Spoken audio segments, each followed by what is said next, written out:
입니다. 고린도전서 2장 6절에서 13절 말씀 한 절씩 교독하겠습니다.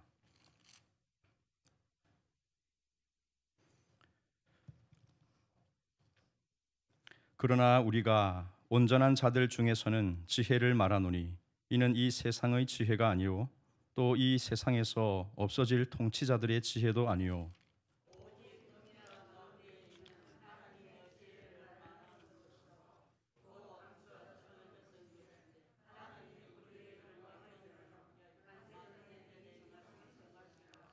이 지혜는 이 세대의 통치자들이 한 사람도 알지 못하였나니 만일 알았더라면 영광의 주를 십자가에 못 박지 아니하였으리라.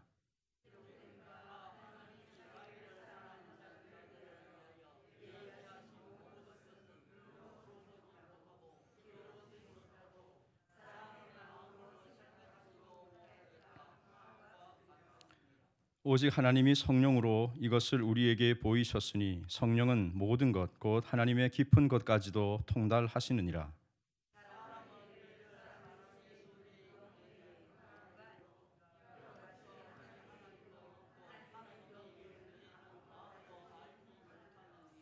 우리가 세상의 영을 받지 아니하고 오직 하나님으로부터 온 영을 받았으니 이는 우리로 하여금 하나님께서 우리에게 은혜로 주신 것들을 알게 하려 하심이라.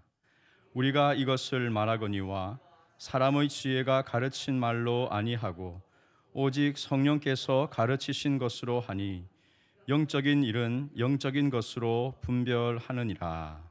아멘. 할렐루야, 반갑습니다. 예, 3일 예배 오신 우리 허평 성도님들을 주님의 이름으로 축복합니다. 코로나 이 시국이 조금 아주 여파가 가라앉지 않는 요즘에 특별히 자주 사용되어지는 용어가 있습니다. 바로 비대면이라는 용어입니다. 비대면 모임, 비대면 진료, 비대면 시험, 비대면 회의. 우리의 안전을 위해서 이런 비대면 조치를 행하는 것은 참으로 옳다 생각합니다. 그런데 비대면 하다가 하나님과 대면 하게 될까 염려가 됩니다. 하나님은 우리에게 코로나를 쫓아주셨으면 주셨지 옮기시는 분은 아니지 않습니까? 그러니까 하나님은 이런 비대면이 아주 일상화된 요즘에 하나님과는 대면하듯이 가까이 하시고 그렇게 친밀한 관계를 가지셨으면 좋겠습니다. 하나님이 그렇게 해서 우리에게 이 믿음을 더 견고하게 해주시고 또 이 세상을 이길 수 있는 힘을 공급해 주실 줄로 믿습니다. 하지만 옆에 사람하고는 좀 다르죠. 옆에 사람하고는 여전히 거리를 적당하게 두셔야 됩니다. 물리적인 거리를 말하는 겁니다. 우리의 마음은 언제나 함께 있는 것처럼 그렇게 해야 되죠. 옆에 있는 분들을 한번 보십시오. 눈웃음을 한번 살짝 쳐주십시오. 예, 가벼운 목례를 한번 해주십시오. 그것으로 충분합니다. 내 마음에 김 집사님이 있습니다 하는 마음으로 그렇게 눈웃음을 해주시면 그걸로 참 우리 안에 하나님의 은혜가 있으리라 그렇게 생각이 되었습니다. 코로나 유행병 때문에 교회가 사회적으로 지금은 어려움을 겪고 있습니다. 몇몇 교회가 이 위생 수칙을 잘 지켜지를 못하여서 감염자들이 나왔기 때문이라고 생각이 되어지는데 교회가 함께 모이는 이 예배를 중요시하는 그 특성상 참 이런 상황을 겪으면 어쩔 수 없는 부분이라고 생각되어집니다. 따가운 그 눈총을 받는 것, 그것은 어쩌면 이 시대에 우리 교회가 또 감당해야 될 그런 부분이 아닌가 그런 생각을 해보게 됩니다. 주일날 정문 안내를 서게 되면 지나가는 주민들이 이제 교회를 향해 힐끔 이렇게 쳐다보고 갑니다. 근데 그 좋은 시선이 아니라는 것을 몸으로 느낄 수가 있죠. 저것들 또 교회 가네 이런 눈빛입니다. 교회 가서 뭐 하나? 괜히 교회 가서 쉽게 말하면 자기들끼리 복 받겠다고 모여 있다가 결국 집으로 돌아가서는 아파트며 상점이며 다 이상한 거 퍼뜨리는 거 아니야? 그렇게 생각할 할 것 같습니다. 물론 교회는 퍼뜨리는 게 맞죠. 코로나가 아니라 복음을 퍼뜨리는 공동체가 바로 교회이죠. 그런데 사람들은 교회를 모릅니다. 교회가 어떤 곳인지를 모릅니다. 그냥 복 받으려고 저렇게 용을 쓰고 길을 쓰고 가나 보다. 저 사람들은 주일마다 수요일마다 또 금요일만 되면 왜 저렇게 교회를 가서 예배를 드린답시고 저렇게 시간을 낭비를 하는가, 그렇게 여기죠. 왜 저 사람은 아침마다 묵상한다고 기도한다고 그렇게 하나님을 찾아대는가? 왜 저 사람은 기도를 하면서 저렇게 눈물을 흘리나? 누구한테 맞았나? 어디 아픈가? 이상한 생각을 합니다. 왜냐하면 우리 그리스도인들이 그렇게 와서 하나님을 예배하는 그 의미를 모르기 때문인 것이죠. 그 세상 사람들은 다 자기 판단해 가지고 그렇게 이 교회를 평가를 합니다. 여러분들은 어떻습니까? 우리가 모이는 교회, 이 교회가 왜 존재하고 있는지 여러분들은 그 의미와 이유를 알고 있습니까? 세상의 다른 모임과 다르게 교회가 어떤 조직인지, 어떤 공동체인지 여러분들은 알고 계십니까? 그냥 와서 예배를 드려야 되니까 예배를 드리고 돌아가는 것으로 끝나는 게 아니라 왜 이곳에 와서 하나님을 찾고 또 하나님을 경험하고 이런 삶을 사는가 하는 것이죠. 왜 내가 하나님 앞에 찬송을 드리고 기도를 하는가? 그것이 단순히 형식적인 것에 끝나버린다면 그것이 과연 우리의 이 교회라는 조직이 세상에서 무슨 유익이 되겠습니까? 그런데 중요한 것은 교회는 세상과 세상 어느 조직과 너무나 다른 것임을 우리는 잘 알고 있습니다. 하나님이 이 땅에 교회를 세우신 그 뜻과 목적, 이것을 아는 것이 참으로 지혜인 줄로 믿습니다. 오늘 저는 여러분들과 함께 이 지혜에 대해서 함께 생각해 보고자 합니다. 하나님이 교회를 세우신 그 뜻, 그리고 이 교회 안에 들어있는 하나님의 지혜, 이런 부분들을 우리가 함께 말씀을 통해서 생각해 보고자 합니다. 오늘 저는 여러분들에게 지혜라는 단어를 자주 언급할 것입니다. 왜냐하면 이 지혜를 잘못 사용했다가 곤란을 겪은 교회가 오늘 본문에 등장하기 때문이죠. 그러니까 이 지혜를 어떤 의미로 이해를 해야 되는가 하는 점을 우리가 알 필요가 있습니다. 지혜를 잘못 이해를 해서 어려움을 겪었던 교회는 오늘 본문에 고린도 교회라고 나오고 있습니다.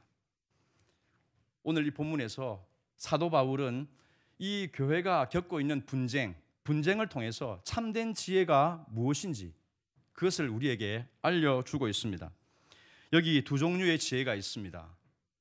사람의 지혜, 다른 말로는 세상의 지혜라고도 하죠. 그리고 또 하나는 하나님의 지혜입니다. 그리스도인들이라고 한다면 우리는 다 세상의 지혜, 사람의 지혜, 오늘 이 본문에 나오는 사라져 없어질 통치자들의 지혜가 아니라 하나님의 지혜, 하나님이 이 세상에 목적하신 그 경륜, 그리고 그 구원의 뜻, 이런 것들에 관심을 가져야 될 줄로 믿습니다. 여러분들은 그렇게 이 신앙의 연단을 받아서 여기까지 오신 분들인 줄로 믿습니다. 여러분들 속에 알고 있는 이 하나님 안에 속하여진 지혜를 오늘 다시 말씀을 통해서 재확인할 수 있기를 바라고, 이것을 깨닫지 못하였던 분이라고 한다면 오늘 하나님이 우리에게 주시는 이 성령의 은혜를 따라서 세상의 지혜가 아니라 하나님의 지혜가 오늘 내 속에 우리 교회 안에 있구나 하는 사실을 확인할 수 있었으면 좋겠습니다. 바울의 메시지가 전해진 이 고린도시는 그리스 남부에 있는 도시입니다. 상업의 도시고 또 헬레니즘이 아주 융성한 철학의 도시죠. 여기서는 항상 인간이 만들어낸 이 철학을 아주 숭상하였습니다. 그리고 수사학과 웅변학이 아주 발달하였습니다.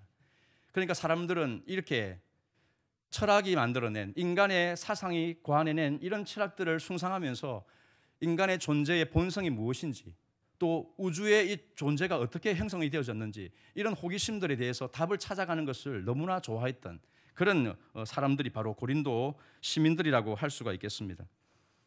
이들은 논리적으로 말을 잘하는 사람들을 지혜롭다 여겼습니다.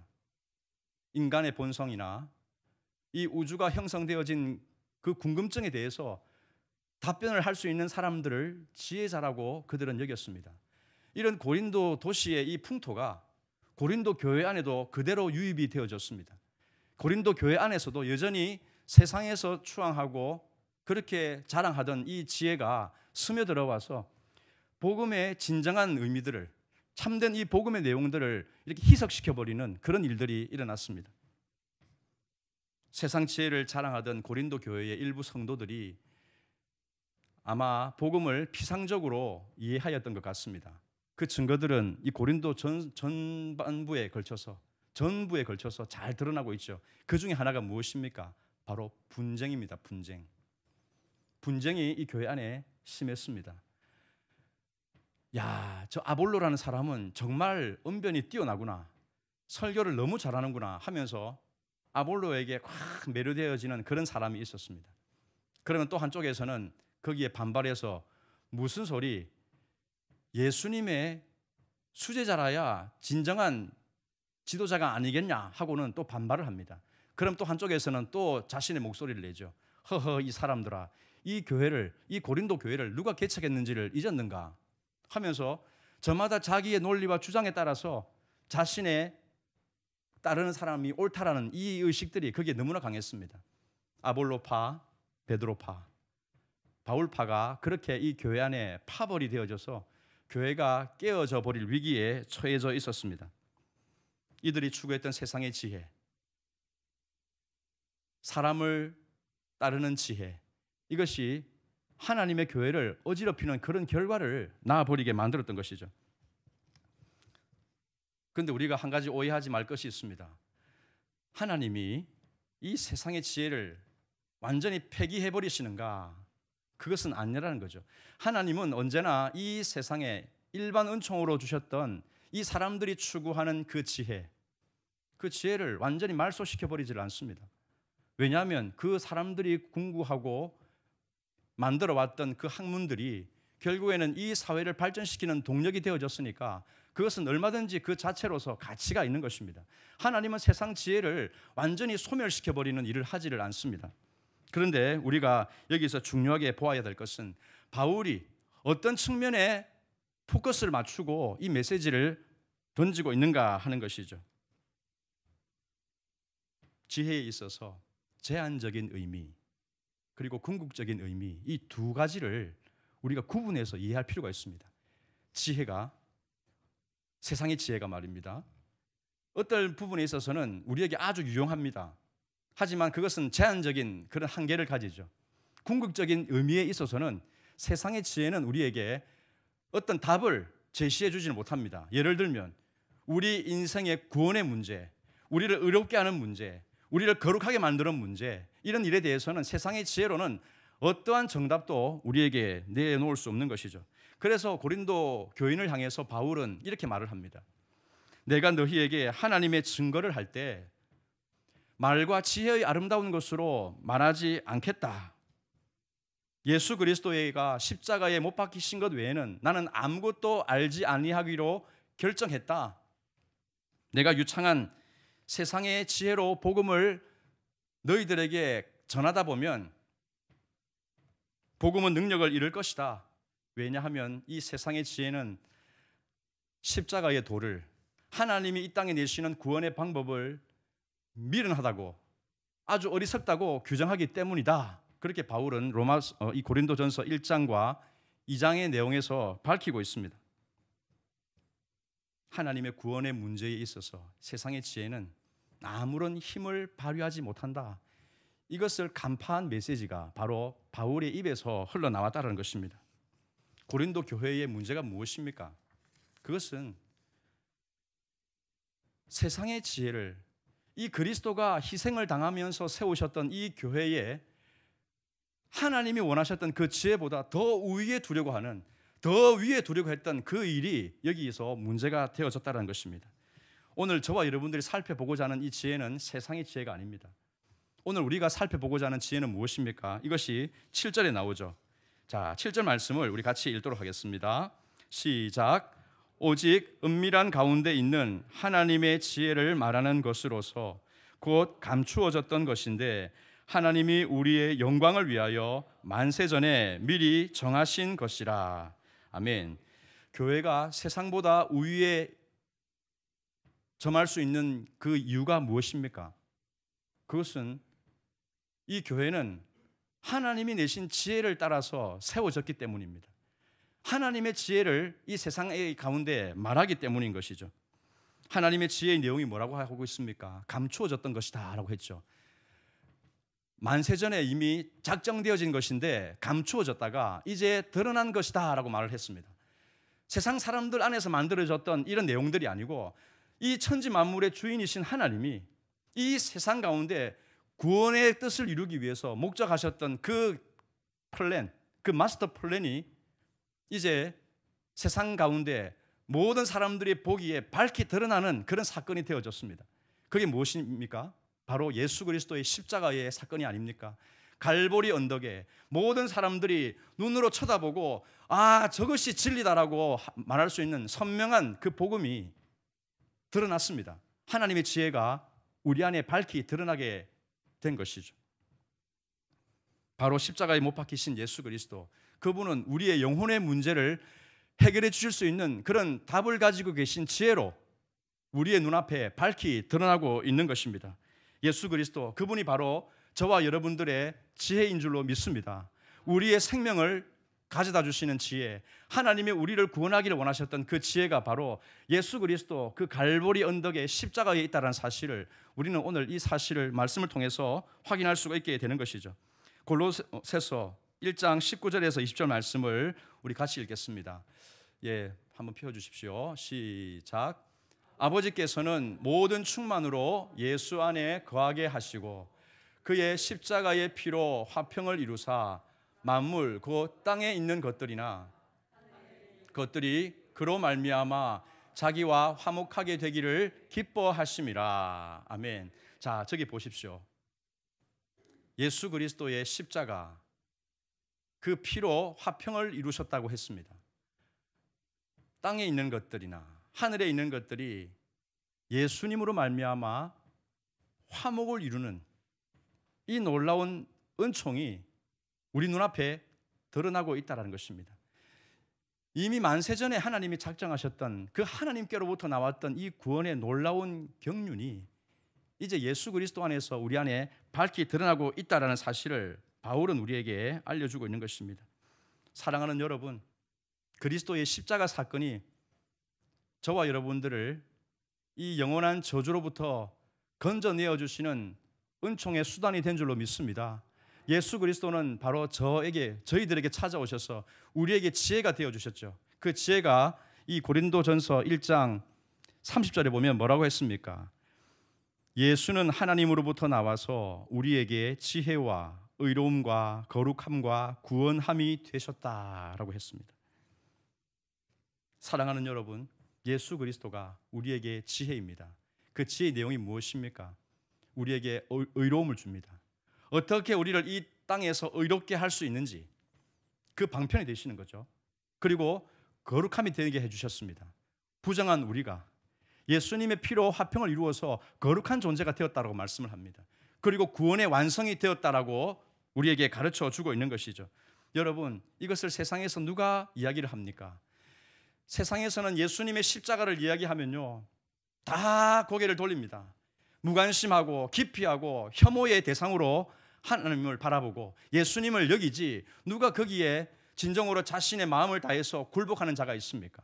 사랑하는 여러분, 유대인들은 십자가를 거리끼는 것이다 했습니다. 지혜를 숭상했던 이 헬라인들은 십자가를 미련한 것이다 했습니다. 왜요? 자기의 이성과 생각으로는 도무지 이해를 못하니까. 왜 전능하신 하나님의 아들이 그렇게 힘이 없이 십자가에 죽으셔야 되느냐, 이해를 못하는 것입니다. 예수는 자기 죄 때문에 죽은 것이지 그가 무슨 이 세상의 구속을 이루는 존재가 되고 이 세상의 의를 가져오는 존재가 되고 거룩을 끼치는 존재가 되느냐. 얼마든지 그들은 자기의 논리를 가지고 반발을 하는 것이죠. 이상하게도 세상은 하나님이 보내신 예수님을 알지를 못합니다. 그리고 십자가를 혐오하죠. 하나님의 지혜를 무시합니다. 왜 그런 일을 할까요? 8절을 보겠습니다. 8절 같이 읽습니다. 시작.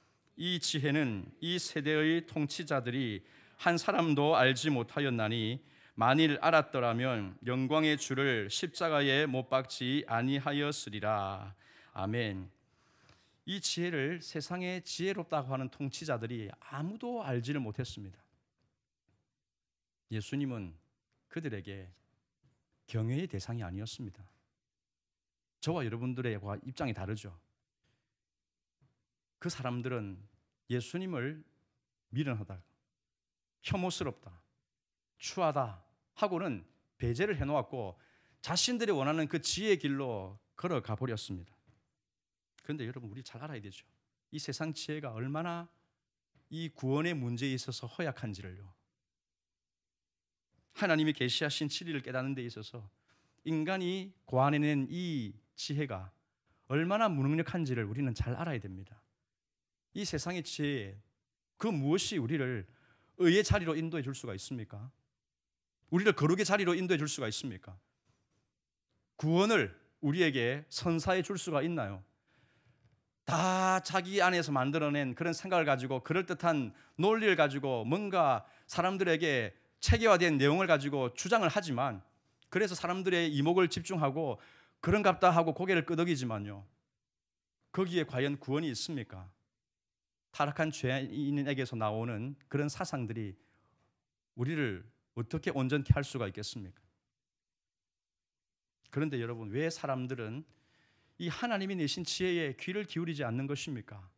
왜 하나님의 능력에 대해서 관심을 가지고 그것을 깊이 들여다보려고 하지 않는 것입니까? 여기에 이유가 나와 있죠. 9절을 보십시오. 9절에 보시면 제가 읽겠습니다. 기록된 바 하나님이 자기를 사랑하는 자들을 위하여 예비하신 모든 것은 눈으로 보지 못하고 귀로 듣지 못하고 사람의 마음으로 생각하지도 못하였다 함과 같으니라.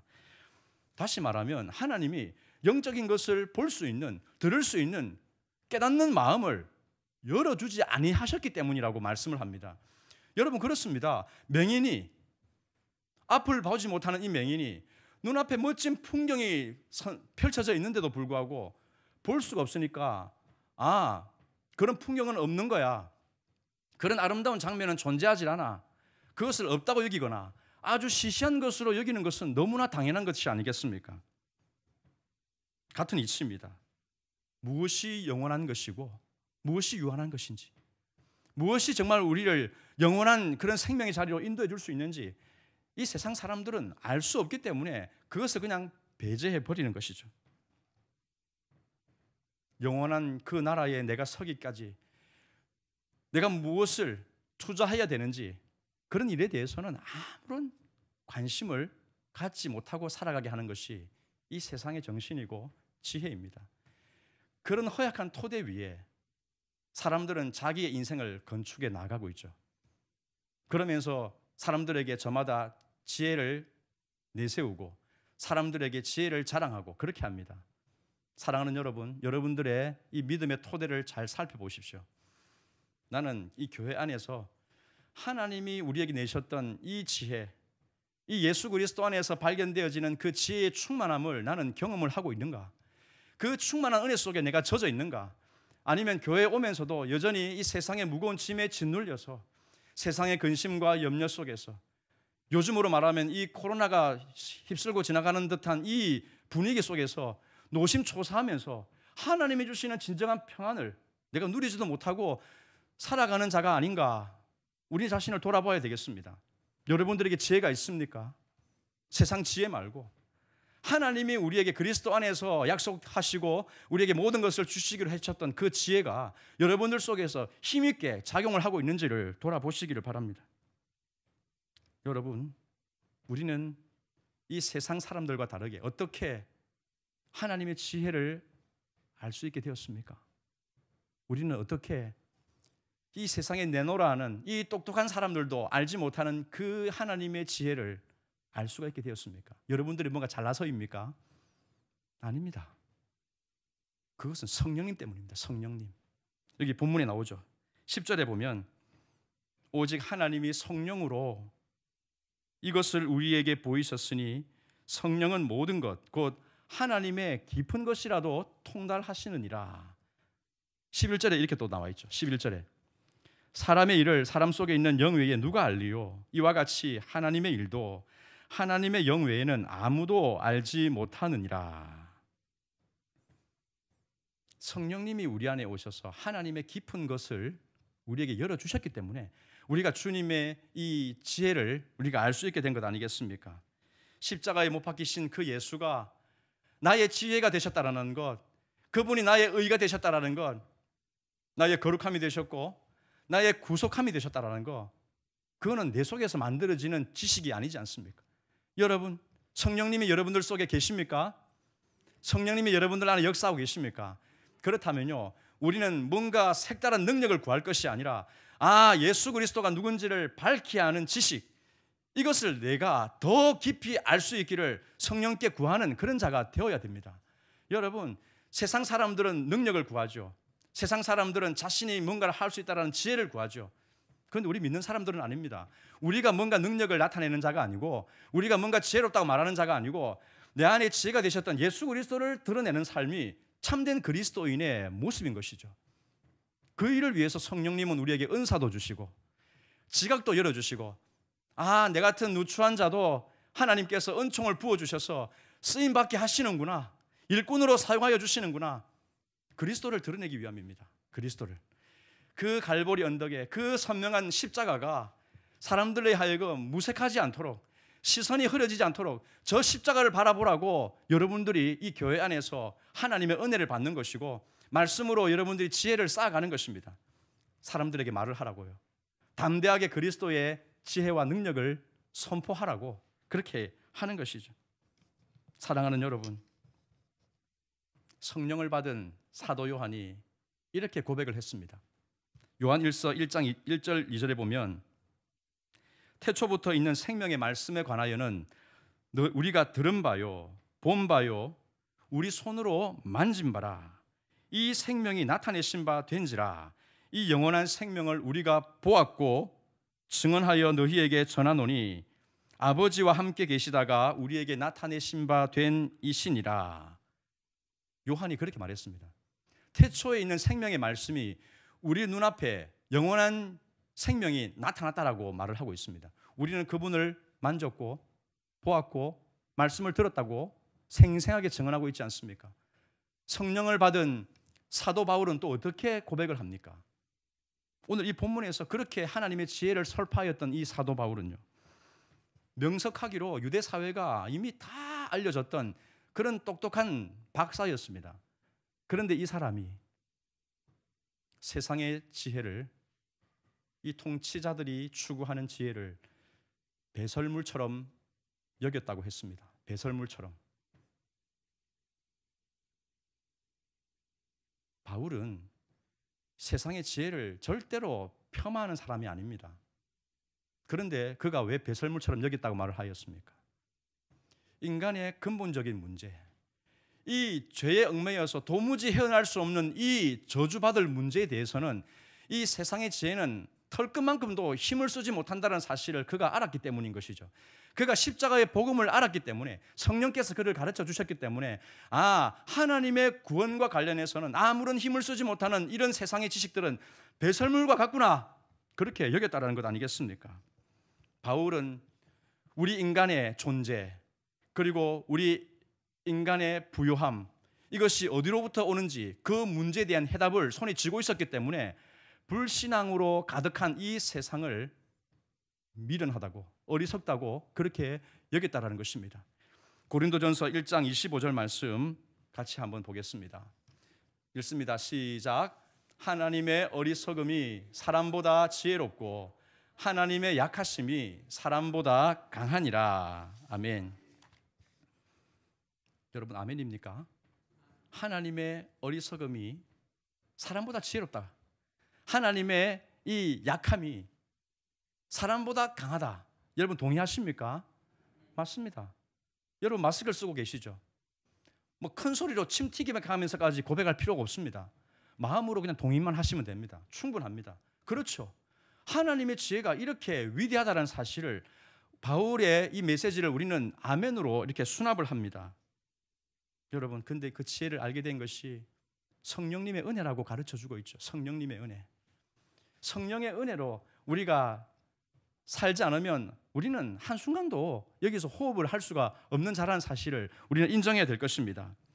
12절을 보시면 우리 12절 말씀 같이 읽습니다. 12절 시작. 우리가 세상의 영을 받지 아니하고 오직 하나님으로부터 온 영을 받았으니 이는 우리로 하여금 하나님께서 우리에게 은혜로 주신 것들을 알게 하려 하심이라. 아멘. 성령을 받은 사람들은 하나님의 은혜로 주신 것을 안다고 했습니다. 특별히 여기서 하나님의 은혜가 무엇을 말합니까? 예수 그리스도의 이 십자가의 죽음의 의미이죠. 대속의 죽음, 나와 결코 무관하지 않는, 나와 너무나 긴밀하게 연결되어져 있는 이 예수님의 십자가의 의미를 성령님이 오셔서 우리에게 깨닫게 하셨다는 것입니다. 은혜는 그것이죠. 예수님의 십자가를 통해서 내가 하나님과 연결되어져 있다는 사실을 아는 것, 이게 은혜가 아니겠습니까? 세상 지혜를 어리석다 여기는 이 하나님의 말씀을 여러분들 보십시오. 세상에서 내놓으라는 사람들 많습니다. 우리가 그 사람하고 세상적인 기준으로 견주면요, 우리는 정말 기죽어서 힘을 쓰지 못하는 그런 쟁쟁한 사람들이 얼마나 많습니까? 그런데 교회로, 하나님의 품으로 불러들인 사람들을 보십시오. 세상에 지혜로운 사람을 제쳐놓고, 세상에서 강하다는 사람 다 제쳐놓고요, 힘이 없는 사람, 자랑할 재주가 하나도 없는 사람, 정말 나는 가난한 자라고 인정하는 사람, 이런 사람들 하나님 우선적으로 먼저 불러들이는 것들을 우리가 보지 않습니까? 저와 여러분들 아닙니까? 여러분들 이곳에 계시는 분들 중에 예수님을 믿어준다고 생각하는 분 있습니까? 내가 교회를 가보니까 전부 다 꾀죄죄한 사람들만 모여 있으니까, 아, 교회가 그래도 내 같은 사람이라도 좀 있다라는 것을 보여주려고 그냥 교회에 나가주는 그런 분들이 혹시 여러분들 속에 있습니까? 그런 생각을 가지셨다면 마스크 끼신 채로 조용히 그냥 나가십시오. 하나님은 그런 사람 필요로 하지 않습니다. 하나님이 뭐가 아쉽다고 그렇게 스스로 높아져 있는 이 높아진 사고방식을 가진 사람들을 원하겠습니까?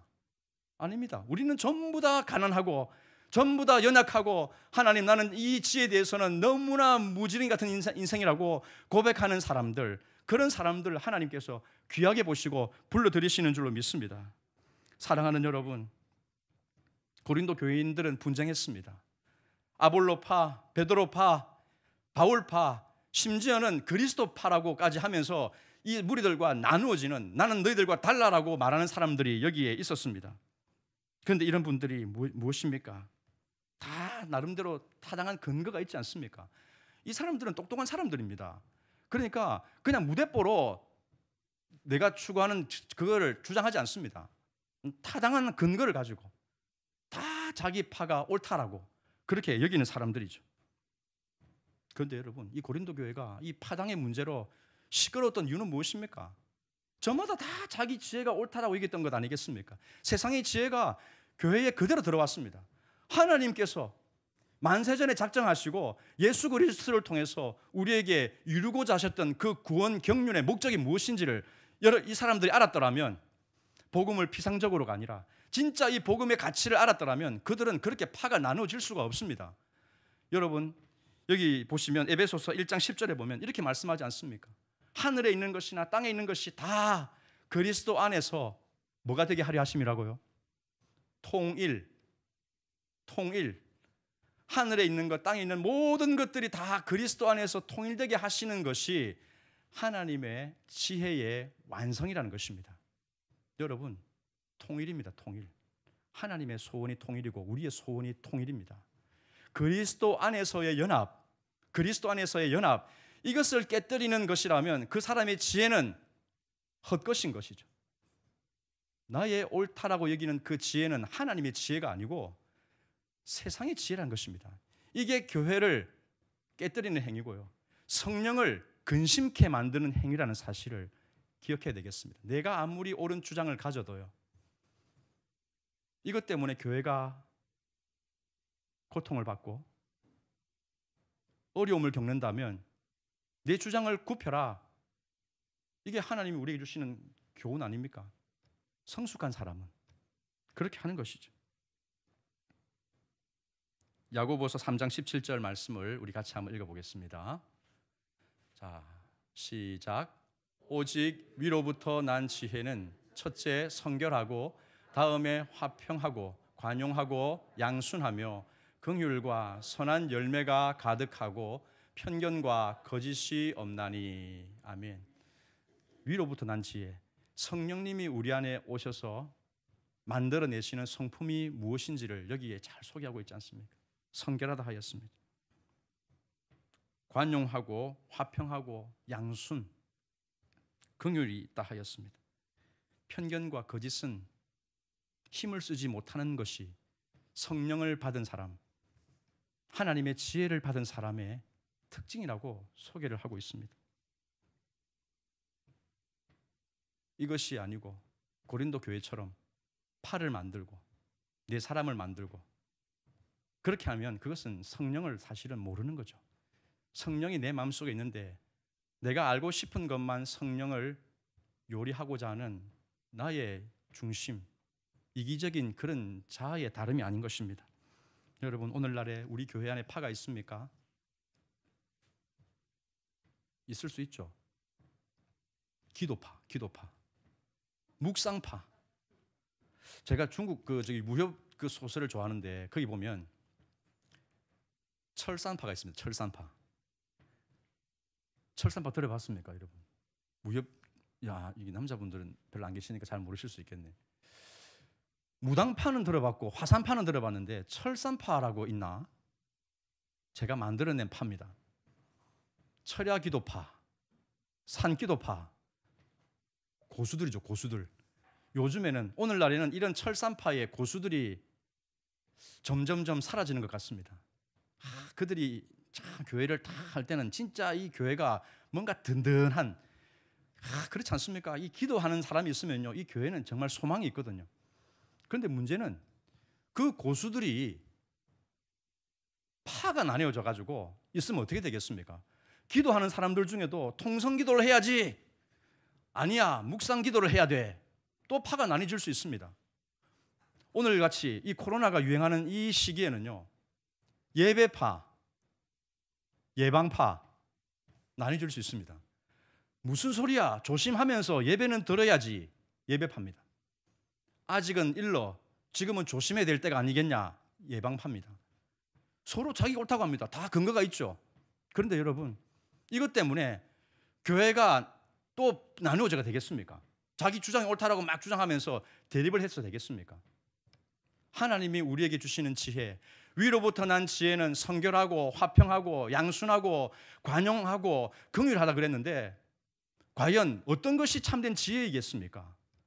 교회가 그렇게 해서 자기 옳다라는 주장을 내세우면서 갈라져 버리면 그거는 너도 망하고 나도 망하는 것 아니겠습니까? 주님이 원하는 건 그게 아닌 것이죠. 성령님이 우리에게 오시면 화평이 이루어집니다. 화평. 여러분, 성령이 오시면 내가 얼마나 악한 죄인인가를 깨닫는 것 아닙니까? 예수를 믿기 전에는요, 나는 괜찮은 사람인 줄 알았습니다. 세상에 정말 나 같은 사람만 있으면 세상은 좀 더 살만할 텐데, 이렇게 얘기를 합니다. 아닙니다, 여러분. 여러분 같은 사람이 없어서 세상이 그나마 유지가 되는 겁니다. 내 같은 사람, 두 사람, 세 사람만 있으면요, 세상은 점점점 더 악해지지 더 나아지질 않습니다. 그게 다행인 거죠. 내 같은 사람이 없는 게. 그런데 옛날에는 몰랐습니다. 주님을 믿고 나서 성령님이 내 안에 들어오시니까 내가 얼마나 악한 죄인인지, 나 같은 죄가 두 명 더 있으면 큰일 나겠다는 사실을 깨닫게 됩니다. 구제불능이라는 사실을 깨닫게 됩니다. 여러분, 그렇지 않습니까? 내가 죄인이라는 사실을 깨닫지 못하고요, 여전히 내가 뭔가 된 사람처럼 여긴다면 그 사람은 성령을 받았는지 의심하지 않을 수가 없습니다. 여러분, 동의하십니까? 예. 예수님이 십자가에 죽으신 이유가 무엇입니까? 내 죄 때문이 아닙니까? 나의 고집과 나의 교만과 나의 이 파괴적인 성향과 나의 이 어리석은 이 모습들이 예수 그리스도 십자가로 내몰았다는 사실을 성령을 받고 나면 우리는 인정을 하는 겁니다. 그런 사람에게서 뭔가 저 사람에게 내가 옳다라는 그 주장이, 그 아집이 드러날 수가 있겠습니까? 사랑하는 여러분, 우리는 성령을 받고 나면 더 이상 내가 지혜롭다는 생각을 하질 않습니다. 그런데 역설적이게도 지혜로워지죠. 성령을 받고 나면 내가 난 지혜로운 자가 아니라고 말을 하는데 이미 지혜로워져 있습니다. 왜냐하면 13절에 그 이유가 나오죠. 13절에 여기 보면 우리가 이것을 말하거니와 사람의 지혜가 가르친 말로 아니하고 오직 성령께서 가르치신 것으로 하니 영적인 일은 영적인 것으로 분별한다 했습니다. 사람의 지혜가 아니고 성령의 생각으로 우리가 분별하게 되는 것입니다. 그러니까 성령님이 일하시면 무슨 일이 일어납니까? 성령님이 일하시면 내가 더 이상 나를 보질 않고요, 하나님을 보게 됩니다. 하나님. 그런데 그 하나님이 어떤 하나님인가요? 화평의 하나님이죠. 그분은 사랑의 하나님입니다. 그분은 거룩하신 하나님입니다. 그 하나님을 보면서 내 안에서 소망이 생겨납니다. 십자가를 통과해서 바라보는 그 하나님은 더 이상 나에게 두려운 존재가 아니고 가까이 하고 싶은 분이고 친근한 분이고 그분 안에 있어야 내가 안식을 누리고 내가 평강을 누릴 수 있다고 확신하는 그런 존재로 하나님을 바라보게 된다는 것입니다. 여러분, 이런 경험을 가지고 계십니까? 없습니까? 대답하기 싫으십니까? 있습니다. 우리 다 있습니다. 주님을 바라보면 그것이 우리 안에서 자연스럽게 이루어진다는 것이죠. 사랑하는 여러분, 여러분들의 생각과 판단을 신뢰하지 마십시오. 끊임없이 내 자신을 내려놓는 이 자기 부인의 삶, 이게 그리스도가 우리를 구원하신 십자가의 도를 아는 참된 그리스도인의 모습인 줄 믿습니다. 내가 옳은 게 아닙니다. 나를 구원하신 그리스도가 옳지, 나를 이 교회로 불러주셔서 하나님의 그 뜻을 세워나가시는 그 성령님이 옳지, 우리 자신이 옳다고 여기지 않는 사람은요, 한 번 더 생각을 합니다. 주장하는 자세를 취하지 않습니다. 그 사람의 이야기를 들어주려고 합니다. 그게 성령의 지혜 아닙니까? 성령의 지혜. 여러분, 우리가 세워나가야 될 믿음의 토대가 있습니다. 이 세상이나 세상의 통치자들의 지혜 위에 우리는 세워져 가는 자들이 아니고 십자가의 터 위에 우리 자신이 세워져 나가야 됩니다. 내 자아가, 내 육체의 욕심이 부인되어지는 자리, 예수 그리스도 위에 나를 올려놓고 그분이 나에게 주시는 그런 지혜를 소망하면서 나아갈 때 우리의 토대가 든든해져 가는 것입니다. 그런 사람들이 교회 안에 더 많아지게 되면 교회 안에 어떤 어둠의 권세가 틈을 타도 막아낼 수가 있죠. 저는 여러분들이 성령님께 더욱더 민감한 그런 지혜로운 분들이 되시기를 축원합니다. 하나님의 지혜를 알고 싶습니까? 성령님과 가까워지십시오. 성령님을 구하십시오. 여러분, 근데 오해하지 마십시오. 성령님을 구한다는 것은요, 주구장창 기도만 하는 거 아닙니다. 여러분, 그냥 기도만 하고 아까 말했던 철야기도파, 산기도파 그렇게 기도를 하면요, 잘못된 영이 들어올 수 있습니다. 잘못된 영이. 뭐가 병행되어져야 됩니까? 하나님의 말씀이 따라가야 되죠. 성령님은 언제나 말씀과 함께 움직이시는 분이기 때문에 여러분들이 말씀에 정통해 있으면 있을수록 여러분들의 성령님과 더 깊은 친밀감을 나눌 수가 있습니다. 이 성경 말씀에 얼마나 지혜로운 말씀들이 가득합니까? 우리가 몰라서 여행을 안 합니까? 움직일 힘이 없어서 그렇죠. 움직일 힘이. 그러니까 말씀을 아는 대로 성령님을 의지하고 나아간다면요, 여러분들의 삶은 정말 풍성하고 아름다운 그런 삶을 살아갈 수가 있는 줄 믿습니다. 세상 사람들 향해서 하나님의 지혜의 위대함, 그것을 말할 수가 있죠. 사람들은 교회를 바라봅니다. 저 교회 안에서 뭐 하노? 좀 뭐 하다가 저 있다가 또 다 가나? 이런 식으로 이상한 생각을 합니다. 그냥 자기들끼리 모여서 뭐 좋다고 아우성 치다가 돌아가 버리는, 이 정도로 끝나 버리죠. 이 안에서 생명이 만들어지고 능력이 형성이 되어지고 이 세상을 통치하는 그런 사람들이 준비되어져 가고 있다는 사실을 그들이 알 리가 없습니다. 그런데 우리는 알고 있지 않습니까? 우리가 그 일을 감당해야 되는 것이죠. 사랑하는 여러분, 성령님의 은혜를 여러분들이 구하셔야 됩니다. 그런데 성령님을 여러분들이 구하면요, 그분은 내가 원하는 것을 이루어주지 않습니다. 절대 그렇지 않습니다. 내가 원하는 걸 이루어주시는 게 아니고 하나님께서 필요로 하는 것을 우리에게 채워주십니다. 그래서 갈라디아서 5장 16절에 이런 말씀이 있지 않습니까? 5장 16절에 보면, 자, 한번 보십시오. 같이 읽겠습니다. 시작.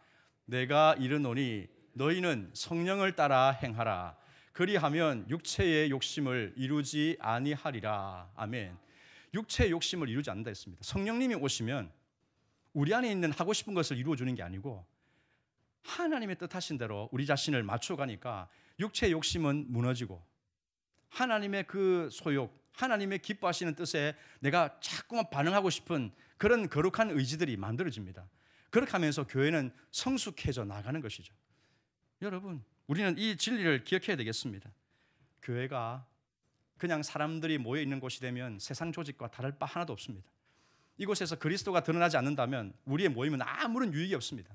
성령님은 바람처럼 이 교회를 운행하십니다. 여러분들의 마음을 이렇게 터치를 하시면서 지나가십니다. 기도할 때에 우리 마음을 움직여 주시죠. 하나님을 예배할 때 우리 마음에 하나님의 임재를 경험하게 만들어 주십니다. 성령님은 우리를 하나님의 그 실제 앞으로 우리를 인도해 나가셔서 그 하나님의 영광을 바라고 즐거워하도록 우리를 만들어 주십니다. 여러분, 우리는 이 영적인 감각에 깨어있는 자들인 줄 믿습니다. 그리스도인들은 그런 사람이죠. 눈이 닫혀 있는 자가 아닙니다. 그러므로 여러분들은 성령님을 계속해서 구하십시오. 성령을 의지하기를 게을리하지 마십시오. 그러면 여러분들은 정말 날카로운 검과 같이 정말 빛나는 그런 어떤 상태 속에 하나님과 교제하고 동행하는 그런 삶을 살게 될 줄로 믿는 것입니다. 말씀을 저는 정리하겠습니다. 영적인 토대를 갈고 닦는 그 일들이 하나님의 지혜를 구하고 성령을 의지하는 그 일을 통해서 우리에게 만들어집니다.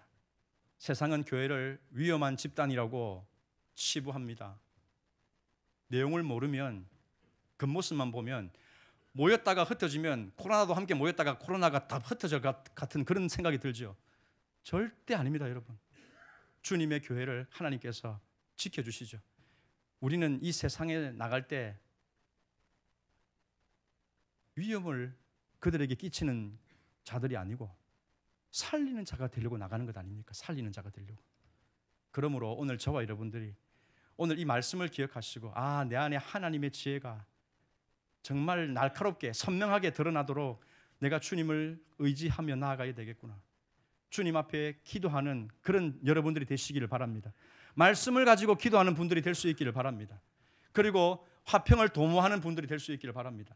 그렇게 주님의 교회가 우리 안에서 준비가 되고 세워져 갈 수 있다면 이 화평교회를 통해서 이 지역이, 이 나라가, 이 열방이 변화되어지는 일에 우리가 빛나는 그런 공동체로 사용되어질 줄로 믿습니다.